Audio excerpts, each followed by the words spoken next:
행하였더라. 아멘. 문득 오래된 그 서랍을 열었는데 거기서 빛바라는 사진이 한 장 나올 때 그 사진은 갑자기 우리에게 기억을 소환해 냅니다. 내 앞에 소환된 그 기억이 무엇이냐에 따라서 우리는 입가에 그 옅은 미소를 짓게 되기도 하고, 아니면은 그와 반대로 잔잔했던 마음에 소용돌이가 일어나기도 합니다. 그래서 물론 이 후자의 경우는 누구나 대면하고 싶지 않은 그런 상황이죠. 그럼에도 우리에게는 모두 떠올리고 싶지 않은 그런 기억들이 다 있는 법입니다. 그런 거 없는 사람 아무도 없지 않습니까? 그런데 갑자기 그런 과거에 대한 기억이 우리에게 어떤 계기로 소환이 된다면 그것처럼 참 당혹스럽고, 그리고 참 그것은 아프고 힘든 그런 일이잖아요. 그런 일도 없습니다. 요셉의 형들에게도 그와 같은 기억이 있습니다. 함께 공유하고 있는 그런 아픈 쓰라린 기억입니다. 20년 전 동생 요셉을 그렇게도 참 비정하게 내어쳤던 애굽의 노예로 팔아버린 바로 그 사건을 말하는 것이죠. 그로 인해 아무것도 모르는 아버지 야곱은 어떻습니까? 그것이 정말 평생의 한이 돼가지고 가슴에 멍이 들고 그 응어리로 지금까지 살고 있습니다. 그래서 요셉의 형들은 정말 그 사건만 떠올리면은 정말 그게 참 마음을 아프게 한단 말이죠. 그래서 참 그게 너무너무 후회스럽단 말이죠. 그래서 이 요셉의 형들은 아마도 다 그런 거죠. 요셉에 관해서는 아예 그냥 입 밖에도 꺼내지 마. 그게 이제 가정에 큰 상처를 주니까 요셉에 관해서는 아예 그냥 아주 입에도 담지 마. 나 이런 게 이제 그 무언의 약속처럼 이들에게 있었을 거란 말이죠. 그저 꽁꽁 가슴에 묻어두고 있었던 거죠. 그에 더해서 요셉이 팔려간 곳이 어디입니까? 애굽이잖아요. 애굽이기 때문에 아예 그냥 차라리 아예 그냥 애굽 자체를 떠올리지도 마. 서로 그렇게 아마도 이제 암묵적으로 그런 약속이나 한 듯이다 그렇게 이제 살았을 것입니다. 애굽은 생각하지도 마. 그런데 마치 코끼리는 생각하지 마 하면은 코끼리가 더 계속해서 떠오르는 것처럼 기억 저편에서 애굽은 생각하지도 마 하면 할수록 기억 저편에서 소환되는 그 뼈아픈 과거를 완전히 잊을 수는 없는 노릇이죠. 그래도 꽁꽁 묻어두고 다 힘들지만은 그 힘든 걸 참아가면서 이 형제들은 서로가 남몰래 그 기억을 지우고 싶은 기억이죠. 그것을 꽁꽁 가슴에 묻어두려고 다들 애를 쓰고 있습니다. 그런데 어느 날 이제 기근이 오래되던 어느 날에 갑자기 아버지 야곱이 형제들 다 이제 아들들을 다 불러 모아놓고 이런단 말이죠. 어찌하여 서로 바라보고만 있느냐? 저 애굽에 곡식이 있다 하니 너희는 그리로 가서 우리를 위하여 곡식을 사오라. 저 애굽에 곡식이 있다 하니 저 애굽에 라는 그 말을 듣는 순간 애써 회피했던 그날의 기억이 다시 되살아나는 거죠. 그리고 쓰리고 아픈 통증이 다시 시작이 되었겠죠.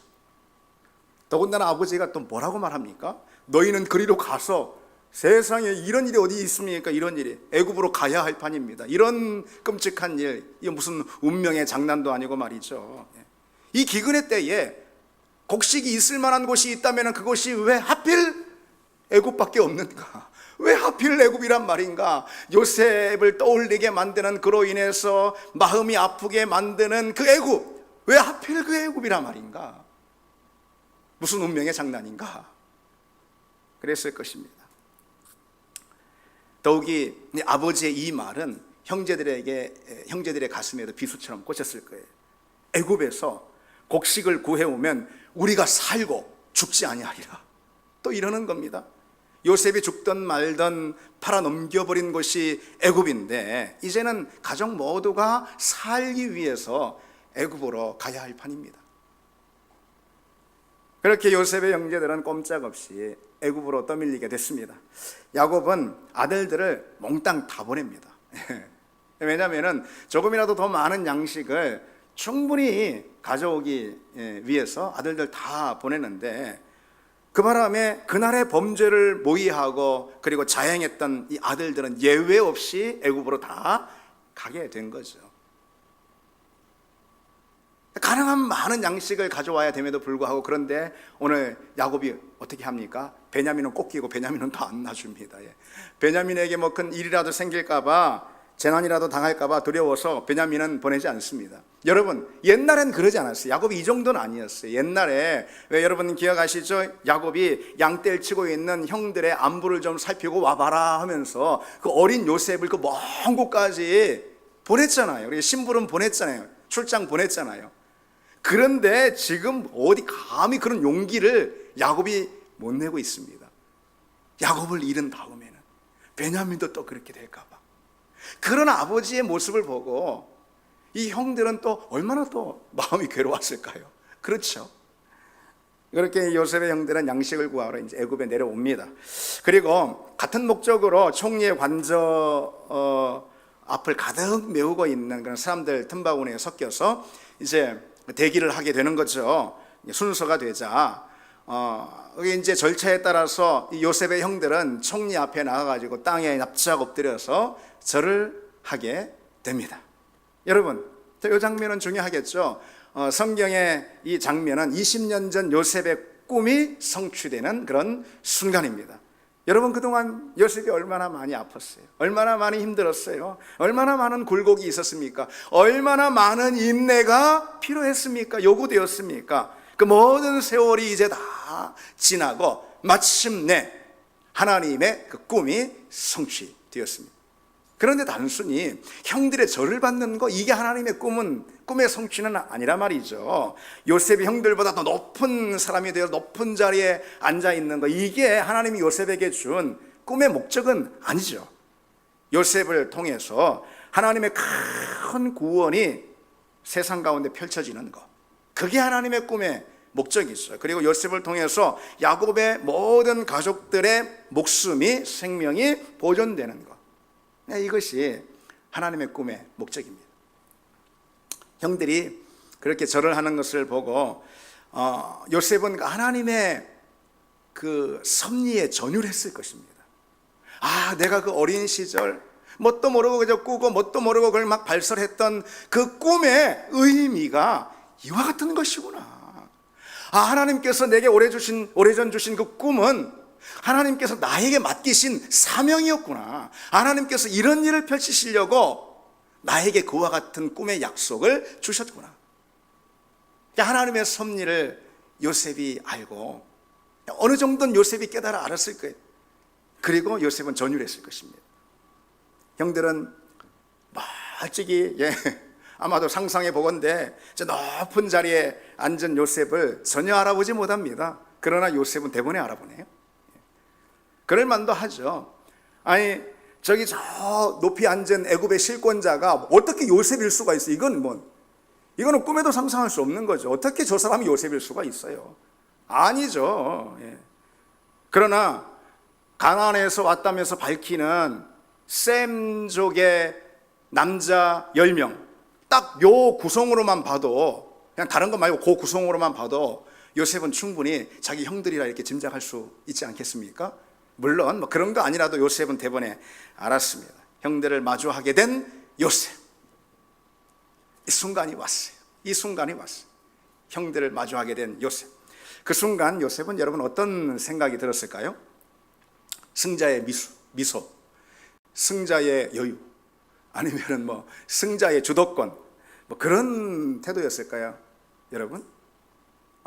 그래, 드디어 이 순간이 왔구나. 기다리던 순간이 왔어.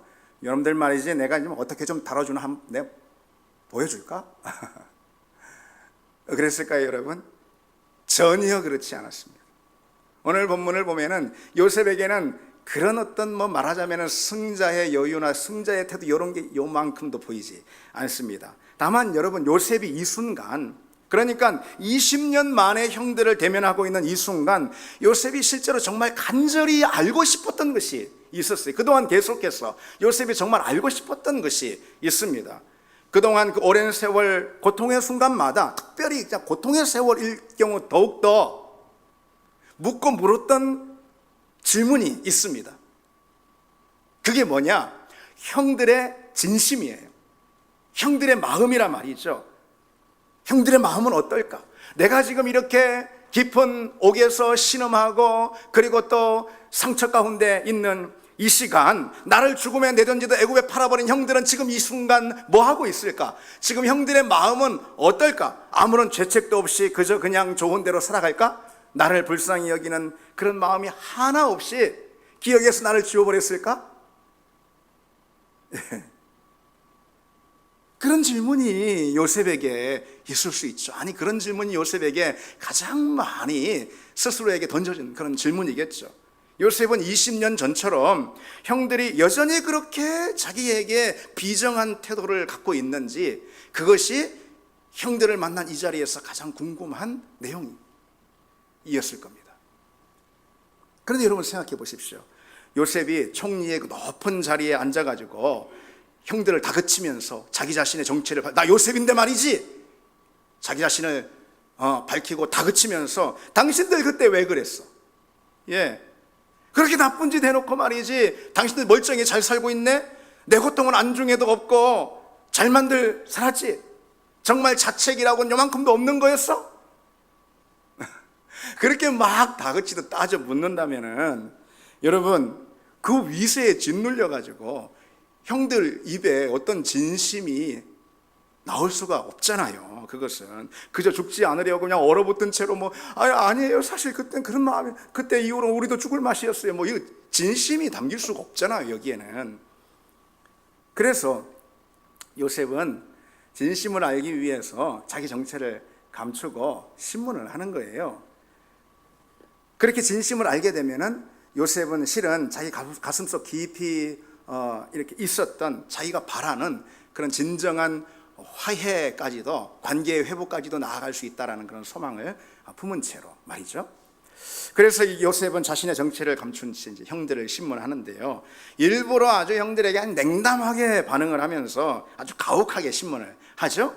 특히 정탐꾼이라는 혐의를 씌우는데 이건 보통 일이 아닌 거예요. 이거는 이런 지금 대기근의, 그리고 아주 국제적인 그런 위기 상황이잖아요. 이런 위기 상황에서 정탐이라는 것은 아주 예민한 문제가 될 수 있겠죠. 만약 애굽의 곡물 창고를 지키는 수비대의 허점을 찾는 그런 정탐 활동, 그런 간첩 행위가 조금이라도 보인다면, 그게 누구이건 간에 조금이라도 보인다면 그거는 목숨으로, 그 결과는 목숨으로 밖에는 달리 없습니다. 죽음을 면치 못하죠. 요셉은 집요하게 정탐을 의심하면서 형들에게 그 혐의를 막 더 씌웁니다. 형들은 죽을 맛이죠. 이거 당황해서 쩔쩔매며, 상대가 애굽의 실권자잖아요. 생사 여탈권을 다 쥐고 있잖아요. 그러니까 그냥 당황해서 쩔쩔매면서, 그렇게 할 때까지 요셉은 아주 모질게 끝까지 몰아붙입니다. 정탐꾼이라는 말이 본문에만 무려 8번이나 나오는 걸 보면은 요셉이 정말 얼마나 형들을 몰아세웠는지 짐작해 볼 수가 있습니다. 그러자 형들이 당황해가지고 막 어찌할 바를 모르면서, 이젠 우린 죽었나 보다 아마 하면서, 내 주여, 아니니이다. 아니니이다. 당신의 종들은 그저 곡물을 사러 왔을 뿐입니다. 그렇게 극구 부인하면서 자기 결백을 주장하는 그런 장면들이 쭉 나옵니다. 요셉은 그러나 내친 김에 더 가혹하게, 더 거칠게 몰아세웁니다. 아니라 너희가 이 나라의 틈을 보러 온 것이 맞다. 그러면서요, 여기서 여러분, 아니라 딱 이렇게 이렇게 단호하게 말하는 이 총리의 이 말의 무게는요, 형들의 입장에서 사실 감당하기 힘든 그런 걸 거예요. 상대는 생사 여탈권을 쥐고 있는 애굽의 총리잖아요. 그 위엄과 기세에 아니라 딱 이 단호한 한마디, 그냥 완전 주눅이 들고 막 완전 마음이 녹아내리고 그냥 그야말로 절망감에 사로잡혔을 겁니다. 이렇게 되면 우리는 죽음 목숨입니다. 이건 그냥 끝났다. 곡식을 좀 얻으러 왔는데 그냥 우리 목숨까지 다 내놓게 됐다. 그러면서 또 한편으로는 이 사람이 뭘 보고 우리한테 이런 트집을 잡는, 이 사람 왜 이래 도대체? 애굽에 뭔 일 있었어? 왜 이러는 거 도대체? 어떻게 우리 결백을 주장할 수 있어? 어떻게 해야 우리 결백을 믿어줄까? 여러 가지 생각들이 겹치면서 참으로 답답하고 황망한 그런 상태였을 거예요. 그 형들은 어떻게 해서든지 자기 결백을 입증하기 위해서 하여튼 결백을 입증할 수 있는 거란 뭐든지 다 말하게 되는 그런 과정이죠. 그런 과정 가운데 성경은 형들이 한 이 말에 대해서 기록하고 있어요. 우리들은 12 형제로서 가나안 땅 한 사람의 아들들이라 막내 아들은 오직 아버지와 함께 있고 또 하나는 없어졌나이다. 예. 이 말을 왜 하는지, 이 말이 굳이 필요한 건 아닌데, 어쨌든 이 갑작스러운 상황, 갑작스러운 취조의 상황, 예상치 못했던 상황을 딱 마주하니까, 그리고 이젠 절박하게 내가 결백하다라는 걸 주장하지 않으면은, 그리고 입증하지 않으면은 이제는 우리는 이제 목이 달아나는 그런 판이니까 자기 집안 얘기까지 꺼내며 상세하게 털어놓게 된 거죠. 우리는 이렇게 확실한 사람들입니다 말하면서요. 그런 말 가운데 말씀드렸듯이 또 하나는 없어졌나이다, 요셉을 말하는 거잖아요. 이 말이 요셉의 마음을 강하게 두드렸을 것입니다. 또 하나는 없어졌나이다. 굳이 이런 가정사까지 알지도 못하는 총리한테 꺼낼 필요는 없죠. 그런데 이 말이 나와버렸어요. 이 말이 나와버렸어요. 이것은 뭘 말하느냐, 형제들이 요셉에 대한 그 과거로 인해서 그동안 얼마나 큰 죄책과 후회의 날들을 보냈는지, 그게 이 머리 한편 또는 가슴 한편에 깊이 자리하고 있단 말이죠. 그래서 뭘 말하든, 특별히 가정사나 형제에 관해 말할 때마다 없어진 아이에 대해서 말하게 되는 거예요. 뭘 증명하려고 말했다기보다도 형들의 가슴 한켠에 이 요셉의 이야기가 아픔으로 쓰디쓴 그런 상처로 남아 있습니다. 죄책으로, 후회로, 두려움으로 남아 있습니다. 그래서 불현듯 요셉의 이야기가 터져나왔어. 이 말은 말씀드렸듯이 요셉의 가슴을 두드렸을 겁니다. 그래도 형들의 마음에 내가 있긴 있구나. 형들의 마음에서 내가 완전히 지워져 버린 건 아니구나. 이런 거 말이죠. 예. 그래서 요셉은 내친김에 더 밀어붙입니다. 예. 내가 너희에게 이르기를 너희는 정탐꾼들이라 한 말이 이것이니라. 그럽니다. 아니, 이제 우리는 여기 형제들이 여기 다 왔고 하나는 아버지께 있고 하나는 없어졌다, 이렇게 말했을 뿐인데 내가 너희들 정탐꾼이라고 말한 이유가 바로 그 때문이야. 이건 여러분 황당한 거잖아요. 이것은 연관성이 없잖아요. 그러면서 베냐민을 내게 데려오라, 아버지 품에 있는 베냐민 데려오라, 그렇게 말해요. 그러면은 너희들 정탐꾼 아닌 거 내가 그렇게 확인하겠다. 근데 베냐민을 데리고 온다 해서 그것이 이들 모두가 정탐꾼이 아니라는 사실을 입증하는 것은 아니잖아요. 그렇잖아요. 이거 연관성이 없단 말이죠. 형들 입장에서는 정말 그런 상황을 마주하면서 정말 머리가 띵했을 거예요. 이런 말도 안 되는 말을 하지? 그거를 이렇게 크게 말할 수는 없지만 속으로 말이죠. 말도 안 되는 이런 말을 하는 거야. 또 하나는 없어졌나니 이게 우리가 정탐꾼이라는 증거야? 아니면은 막내 아들 베냐민을 데려오겠다, 데려오면은 우리가 정탐꾼은 아닌 것이 해명이 되는 거야? 그런 건 아니란 말이죠. 그래서 갈수록 꼬이는 거죠. 갈수록 도대체 뭐가 뭔지 모르는 상황이 되는 거예요. 갈수록 황당한 거예요. 갈수록 하여튼 뭔 모르겠는데 우리는 올무에 제대로 걸렸다, 이런 생각밖에 들지 않는 거죠. 근데 여러분, 요셉이 그게 바로 너희가 정탐꾼이라는 증거야, 그러니까 베냐민 데리고 와, 이렇게 왜 말했겠습니까? 요셉은 지금 형들이 정탐꾼인가 아닌가 시비 가리기 위한 그런 신문을 하고 있는 게 아니잖아요. 요셉은 지금 다만 지금 이 상황에서는 베냐민의 안녕이 걱정이 됐을 뿐인 거예요. 그걸 확인하고 싶었을 뿐입니다. 사실 여러분, 요셉은 베냐민에 대해서 몹시 궁금했을 수 있어요. 예. 이 배다른 형들이 날 그렇게도 미워했다면은 그동안 그 20년 동안 나도 없을 그때의 베냐민은 얼마나 정말 이 형들한테 미움을 당하고 박해를 당하고 얼마나 힘들게 살았을까. 그렇게 이제 딱 연상이 되는 거 아니겠습니까? 혹 베냐민도 무사하지 못한 건 아닐까? 심지어 이런 생각까지, 나를 팔아서 이 죽음의 자리로 몰아넣어버린 형이라면은 베냐민 내가 지켜주지도 못했는데 아마 무사하지 못했을 거 아닐까라는 이런 생각을 충분히 할 법도 하죠. 그래서 베냐민 데리고 오라 그럽니다. 요셉은 마치 뜻이 정해졌다는 듯이 이젠 이 결정으로 끝, 그렇게 말하는 듯이 내가 바로의 생명으로 맹세하노니, 이렇게 말해버립니다. 토달 필요 없다는 거예요. 토달아도 안 통한다, 그런 뜻입니다. 끝이라 이것입니다. 내 판단은 끝. 이런 뜻입니다. 이것이 이제 꼼짝없이 애굽의 총리의 명을 수행할 수밖에 없습니다. 이렇게 이제 요셉이 그렇게 말한 다음에 이 형들을 10명의 형들을 가둡니다. 옥에 이제 가둡니다. 그리고 이제 그렇게 감금했다가 사흘 후에 형들을 다시 불러내서 이렇게 말하죠. 너희 중 한 사람만 옥에 갇히고 너희는 곡식을 가지고 가서 집안을 굶주림에서 건져내고 막내 아우를 데리고 오라. 그렇게 말합니다. 그렇게 말이 떨어지자마자 시므온을 딱 결박해가지고 인질로 붙잡아 둡니다. 그리고 너희들은 빨리 출발해라.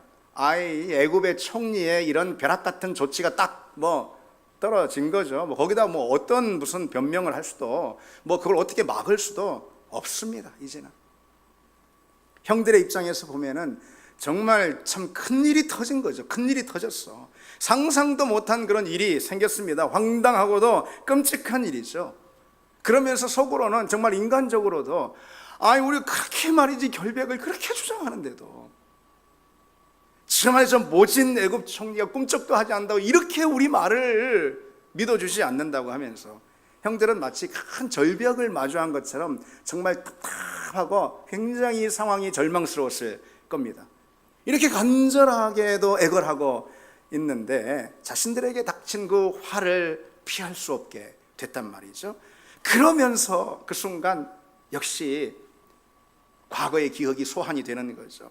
이런 상황은 20년 전 자신들에게 그렇게 애걸하며 그렇게 바지가랑이를 잡고 애걸하면서 날 살려달라고 했던 그 요셉에 대한 기억을 불러왔을 것입니다. 그래서 서로 이렇게 말하는 거예요. 서로가 그때 말이지 요셉의 애걸함을 우리가 돌아보지 않아서 오늘 같은 이러한 황당한 재앙을 우리가 만난 건가 봐 하면서 그럽니다.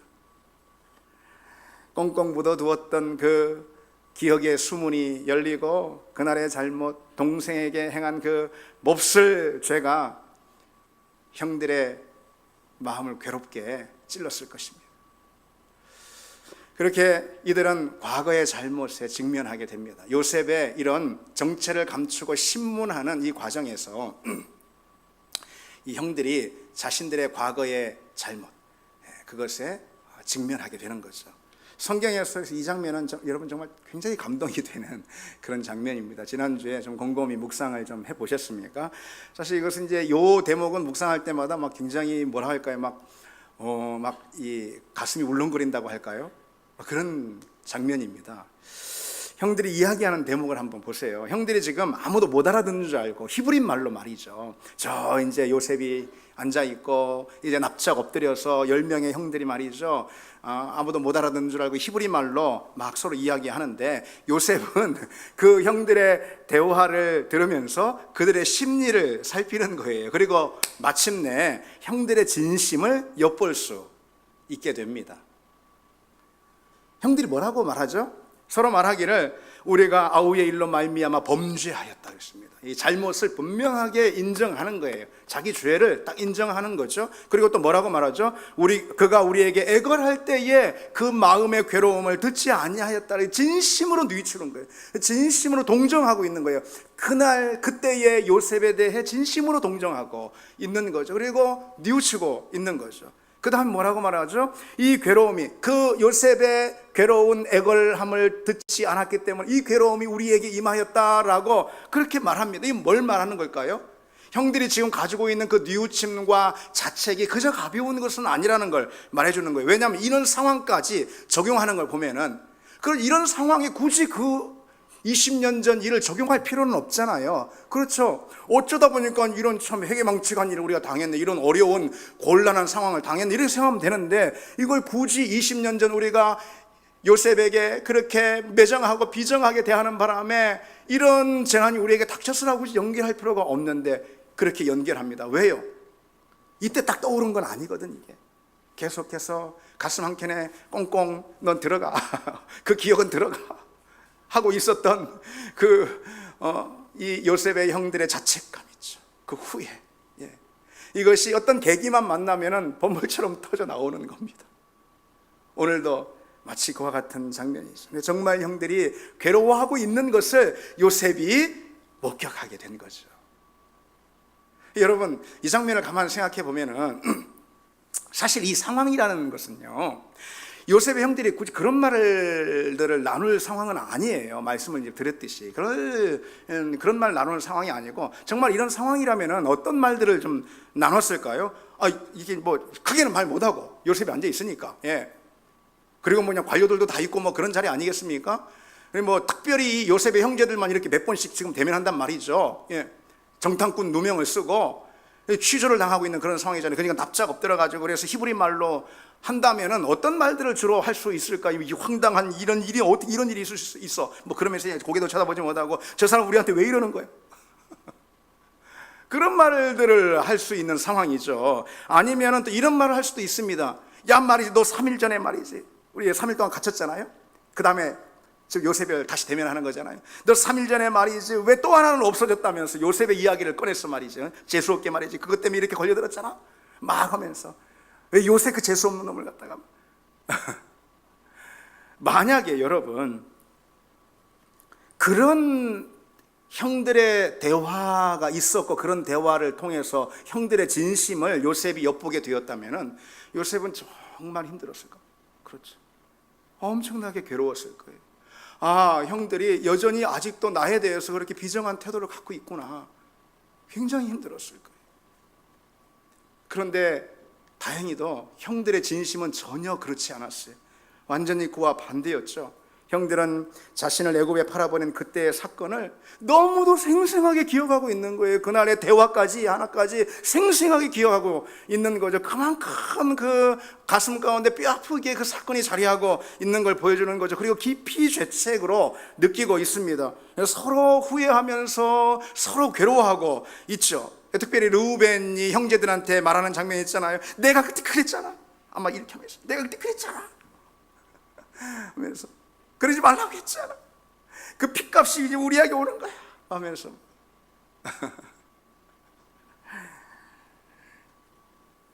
형들이 지금 당하고 있는 이 불행을 요셉의 사건과 연관짓고 있습니다. 그럴 정도로 요셉을 팔아버린 그 일로 인해, 그 과거로 인해 괴로워하고 있고, 과거의 사건에 지금 완전히 묶여 있습니다. 형들의 대화를 들으면서 요셉의 마음이 어떨까요? 여러분들 한번 요셉이 되어서 그 역사의 현장 가운데 여러분들이 들어가 보신다면, 여러분 요셉의 마음이 어떻습니까? 요셉의 감정이 격발합니다. 참지 못하고 막 나가서 울고선 다시 들어와 대화를 이어갑니다. 근데 요셉이 이렇게 이제 오늘 막 울잖아요. 근데 요셉이 복받쳐서 우는 장면이 오늘 여기서부터 앞으로 4번 더 나옵니다. 이것은 뭘 말해주는 걸까요? 요셉이 얼마나 힘들었어요. 얼마나 괴로웠어요.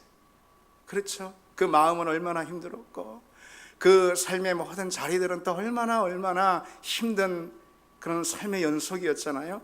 그럼에도 불구하고 그런 고통과 시련을 요셉이 어땠어요? 믿음으로 의연하게 잘 견디면서 이 자리까지 왔단 말이죠. 이 자리까지 왔어요.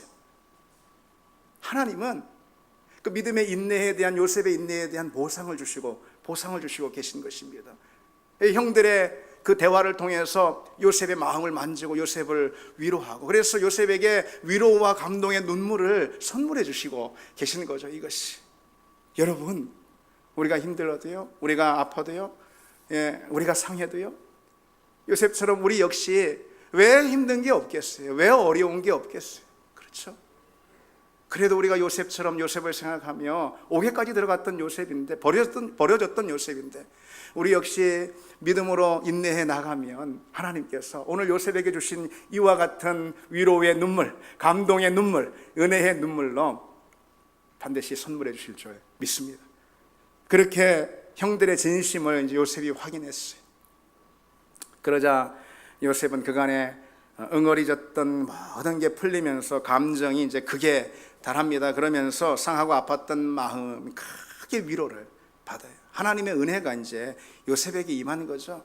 형들은 아무것도 지금 모르고 실은 뭐 요셉을 위로하고자 그런 거 아니고 아무것도 지금 상황을 모르고선 서로 히브리 말로 자기 진심을 털어놓는다고 한 대화인 거예요. 그런데 본의 아니게 그 형들의 대화가 요셉의 마음을 만지고 위로하게 했다는 거예요. 이게 하나님의 은혜인 거예요. 그것이 하나님의 은혜. 그런 위로로 충만해진 요셉이 이제 좀 정신이 들어서 정신을 차리고 이제 형들을 보니까 형들이 어때요? 형들 지금 모습이 지금 어때요? 형들이 참 여러분 생각해보면 얼마나 참 딱하고 치근해 보이겠습니까? 지금 완전히 굶주리다 견디다 못해가지고 여기까지 내려왔는데 가나안에서 못해도 한 주 걸어 내려와야 된단 말이죠. 그 형색이 참 얼마나 궁색하고 또 초라해 보였겠습니까? 그러면서 뭐 요셉이 실제로 지적하지도 않았는데 도둑이 재발 저린다고 누가 뭐라 하지도 않았는데도 과거를 꺼내면서 뭐 스스로 서로가 자기 자신들을 탓하고 뉘우치고 그러고 있습니다. 그런 형들의 모습을 지켜보고 있는 요셉의 마음이 어땠을까? 얼마나 참 치근하고, 그렇죠? 참 굉장한 연민이 느껴졌을 거예요. 참 안타까웠을 것입니다. 그리고 한편 이게 더 중요한데 지금 형들의 진심을 확인하게 됐잖아요. 그랬으니 이제 이 형들과 함께 할 수도 있겠다라는 소망의 마음이 밀려오기 시작했을 겁니다. 여러분, 오늘 본문은요, 아까도 말씀드렸듯이 이 자체로 아주 굉장히 은혜가 되는 그런 장면입니다. 그리고 은혜가 될 뿐만 아니라 오늘 본문은 우리에게 몇 가지 중요한 메시지, 교훈을 던져주고 있기도 하거든요. 우리가 오늘 본문에서는 시간이 많이 갔으니까 두 가지 메시지만 좀 생각해 보려고 합니다. 마무리하면서 먼저 오늘 이 장면이 주고 있는 첫 번째 교훈은 용서와 회복에 대한 그런 교훈입니다. 용서와 회복. 요셉은 형들을 어땠어요? 이미 보기 전에 이미 용서했어요. 요셉에게 용서는 이미 끝난 거예요. 그런데도 지금 형들을 만난 자리에서 형들의 진심을 살피려고 애쓰고 있죠. 왜일까요? 그것은 관계의 회복도 참 가능할 수 있을까를 확인하기 위해서 그런 거예요. 그러니까 용서를 넘어서 형들과의 관계의 회복, 관계의 재결합도 과연 가능할 수 있을까를 지금 요셉은 살피고 있는 거예요. 그래서 신문하는 거예요. 여러분, 제가 이 강단에서 누누이 여러분들에게 말씀을 드렸지만 용서는 상대를 향한 나의 관대한 마음에서 비롯되는 것이 아닙니다. 다른 사람을 용서하는 행위는 나를 용서하신 하나님께 대한 믿음의 응답인 거예요. 다른 사람을 용서하는 행위는 하나님을 향한 내 응답의 태도라는 것이죠. 따라서 용서는 나와 상대와의 관계라기보다도 나와 하나님과의 관계예요. 그게 용서입니다. 그래서 주님께서 여러분 7번을 70번 하기까지 용서하라고 우리에게 말씀하시고 명령하셨기 때문에 우리는 늘 용서를 어떤 상황이라서라도 선택하는 거죠. 순종으로. 심지어 용서는 상대의 마음이 어떤지 살피기 전에 그것과 관계없이 내가 따라야 하는 말씀에 대한 순종의 행위입니다. 그게 용서예요. 그러나 여러분, 관계의 회복은 다릅니다. 그 용서의 전도자라고 이렇게 불리는 루이스 스미디스 교수가 있습니다. 그래서 용서의 미학이라는 용서에 관한 아주 귀한 고전을 우리에게 남겨준 분인데 이분이 이렇게 가르칩니다. 용서한다고 반드시 이전으로 돌아가야 하는 것은 아니다. 그렇습니다. 왜 그럴까요? 용서는요, 상처를 받은 사람의 내면에서 일어나는 영적인 그런 작용입니다. 은혜인 것입니다. 영적인 은혜, 하나님 주신 내면에서 일어나는. 그에 반해서 관계의 회복이라는 것은 말 자체가 말하고 있듯이 가해자와 피해자 사이의 관계 안에서 일어나는 거예요. 그렇기 때문에 관계의 회복이라는 것은 내가 원한다고 또는 상대가 원한다고 억지로 되는 것은 아니란 말이죠. 오히려 용서를 관계의 회복과 동일시하는 그런 태도는 피해자에게 폭행과도 같은 일이 될 수 있습니다. 관계의 회복은 언제 가능하냐? 하나님의 정의가 모두에게 실현된 다음에야 비로소 관계의 회복이나 관계의 재결합은 시도될 수가 있습니다. 그것이 오늘 본문이 우리에게 주고 있는 그런 교훈입니다.